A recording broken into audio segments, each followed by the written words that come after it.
Welcome to the Divorced Dad's Guide, a collaboration between dadsdivorce.com and singledad.com. This is a series of videos that will feature helpful parenting tips for single dads facing the unique challenges presented to them post-divorce. I'm Matt Allen, editor of dadsdivorce.com, and joining me is RJ, the founder of singledad.com and a single dad parenting expert. Now, the focus on this video is going to be called Mom's Got a Boyfriend, and we'll talk about how to address this change with your children. So RJ, how does this conversation with your kids about their mom's new boyfriend vary depending on their ages? How would you handle it for a 3-year-old, and is it different for how you would talk about it with a 13-year-old? Well, Matt, that's a good question because obviously you have to have a certain type of dialogue and a way of communicating with your kids without being alarmed. And for most dads out there, I mean, we're divorced, and being divorced, there is that time. It's on a calendar. It's going to happen that either yourself or your ex-spouse is going to find another relationship. So the first and foremost advice I give to any dad is just be prepared. It's going to happen. And it might happen more than once, twice, 3 times, 4 times, who knows? But the most important thing is to keep your emotions in check, because for the most part, your kids are looking to you to see how you're going to respond. And depending on the age of your children, you may be very specific in your explanation and support with them, or you may be very general. I would probably choose to be very general when it comes to children that are under the age of 10, where the concepts of understanding who's this new man in mom's life, right. And you're going to have to really gauge yourself in terms of being very neutral, but supportive and confident, because right now at that stage when they're under 10 years old, the child is looking to you for guidance. And the last thing you want to be very emotional and irrational and I would say out of control is the best word. I would say that things that are very important that a child wants to know at that age, and I'm talking about children that are under the age of 10, is they're going to want to know, first of all, how does this affect their relationship with dad? And they need to know that, dad is always going to be there for them. Dad is always going to be their dad.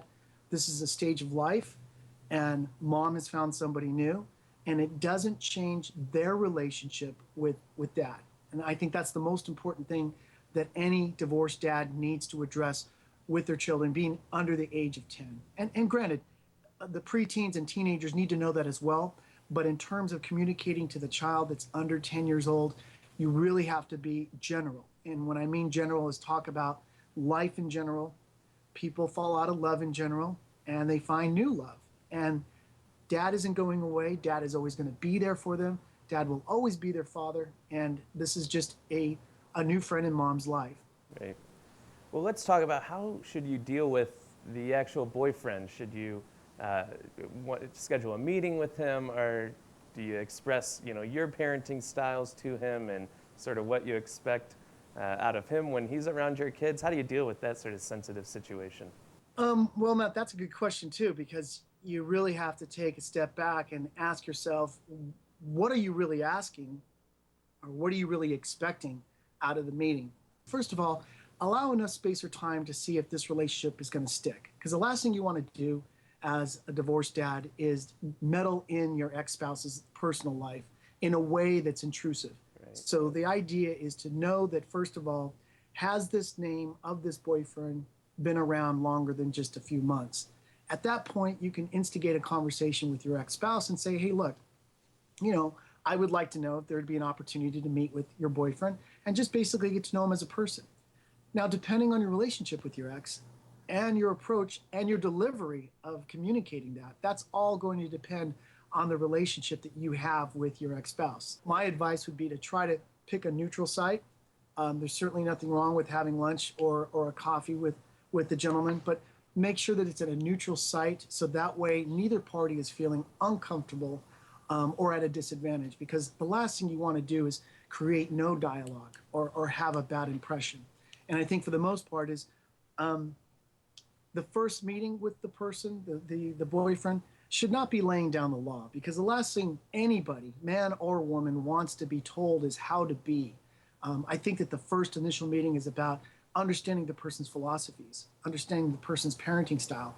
Asking those questions is certainly not harmful, but it's all in the delivery. So when it comes to boyfriends, it's like anything else. Evaluate the space and time between the relationship.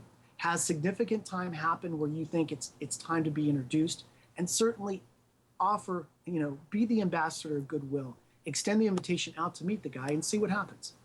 Now, these are awkward situations whenever you're meeting your ex-spouse's new boyfriend.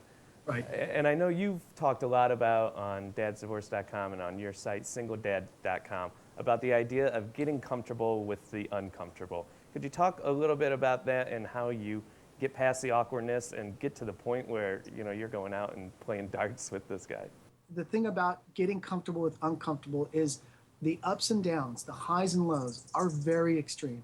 And I'm not going to put any sugar on top of this. I mean, life as a divorced person has its own challenges. And being a divorced dad, you're thrown into an environment of a lot of unknown factors. And one of the things I constantly tell my members, and I'm active on my coaching with my single dad members, and I offer coaching to the members at my website, is I remind them that what you're experiencing is getting used to uncomfortable. And as long as you understand you're uncomfortable, getting used to it makes you a little more comfortable with uncomfortable. It's almost like I'm going to use a phrase is, when you're having the breakdown, you've got to get to the breakdown to get to the breakthrough. There's always a breakthrough, but you got to get to the breakdown. I think as most divorced dads don't realize is they get to that point, they just get to that point of feeling uncomfortable, and then they withdraw themselves. They move themselves away from the situation. And what I try to tell the guys is like, look, when you're feeling uncomfortable, that means you're very close to a major breakthrough. But you got to get to the breakdown to get to the breakthrough. Does that make sense? That does make sense. It's a great piece of advice from you, as usual, RJ.